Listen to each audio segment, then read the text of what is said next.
Coming up on Movie Buff, take a look at this, the latest teen horror film. Yes, that is a zombie.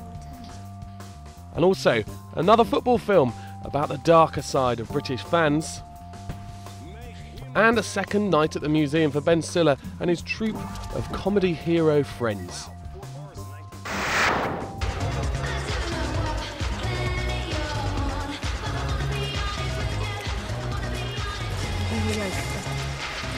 Look like someone discovered Primark then? Well, it's a tried and tested way of getting a blockbuster. Take some ideas from one successful teen show, then grab some from another and mix them up together. And that's exactly what's happened in new Brit film Tormented, blending the sexy, debauched teenage world of Skins and the unique, dark and brilliantly shot Charlie Brooker hit, Dead Set. Some sicko's idea of a joke. Set at a suburban grammar school, it plots the rise of straight-laced head girl Justine, played by Tuppence Fielding, as she begins to climb the social ladder and get in with the in crowd. No sooner has she arrived and hooked up with the school stud does she realise maybe the class legends aren't that idyllic at all. Led by Bradley, Alex Petfer of Stormbreaker fame, the group bully and torment class square Darren, driving him to commit suicide. Hence, bring on the zombie bit. Darren comes back to gain revenge on all his aggressors with increasingly ingenious methods and surprisingly pretty scary tricks too. He was a spaz. Skins cast members April Pearson and Larissa Wilson make an appearance, and it has to be said that this group of late teen, early 20s actors do a pretty good job. Gonzo-style horrors are pretty successful these days, but Tormented learns from Dead Set that despite the shaky cam, really smooth and edgy cinematography complements British film perfectly.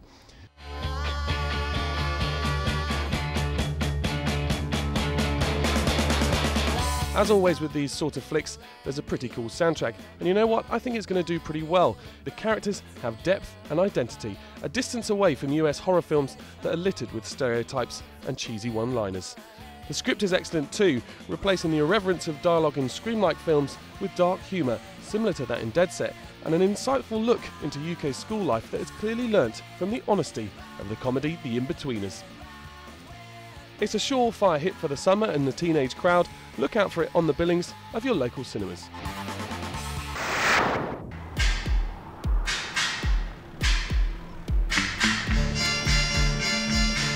Away Days is something of a cult novel. Liverpudlian author Kevin Sampson spent the last 11 years trying to get his book transferred onto the silver screen.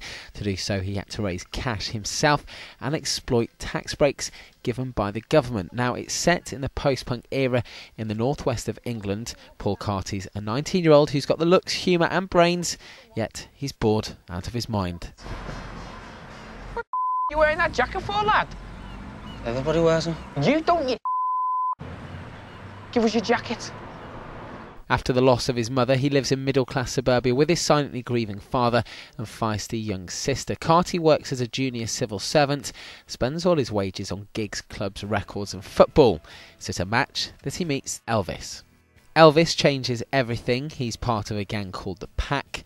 The Pack are legendary. For as long as he's been going to football, Carty's always been fascinated by the group. Now Elvis is offering him a way in. Love it when they say that.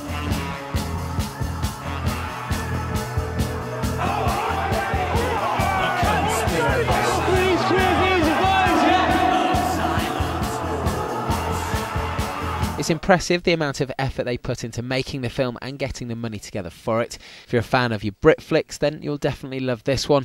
Some reviewers have compared it to Football Factory and This Is England, and I couldn't agree more. Let's go to work. Let's do this. In these uncertain economic times, most films are lucky to make any profit.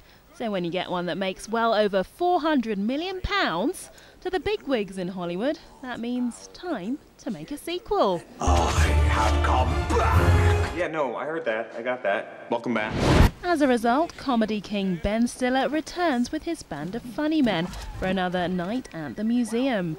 Installment number 2 sees more stars and more exhibits coming to life. Contact! Easy, this is Mission Control. We are all systems. This time Larry Daly is forced to pick up his torch again when they wreak havoc at Washington's famous Smithsonian. Of course, most of that's just a tennis ball and green screen until the effects team work their magic. It had been weeks and weeks of just like acting with nothing. There had been, you know, like running away from the dinosaur, and there's no dinosaur, and then running away from Attila the Hun. It just was nothing, no people to really interact with. And then Ricky showed up one day, and it was like, oh my God, this was like, you know. So it was better than nothing. Exactly. Much better than nothing. So, there's our very own Mr. Success Story. The Office and Extras creator stars as Dr. McPhee again, and as well as improvising most of his scenes, had a unique approach to filming. It was just 2 days. It's basically me trying to put Ben off. And then, there can't be many men brave enough to wear a dress. You're not listening. I just told Mr. Capone here that this is not a dress. It is, in fact, a tunic. Oops. Sorry. Hank Azaria, the man behind many a voice on The Simpsons, plays Egyptian pharaoh Khamunra, and admits he took his inspiration from one of our own Brit actors. Didn't I do like 5 or 6 for that camera test, and then as a joke at the end I thought of it, what about Boris Karloff? He'd have been a good mummy if he was still alive. And then I still can't believe we actually used that. But it made Ben laugh. See, it makes Ben laugh. That's why it ended up in the film. But I know you're wondering, is it worth a trip to the cinema? Well, you don't often say this about a sequel, but the plot is okay. It's imaginative, child-friendly, and a novel way of getting kids interested in history. Okay, so it's a bit gung-ho and all-American at times. We don't plan, we do! But with this many comics in one foul swoop, you're guaranteed a bit of a laugh. Is that you breathing?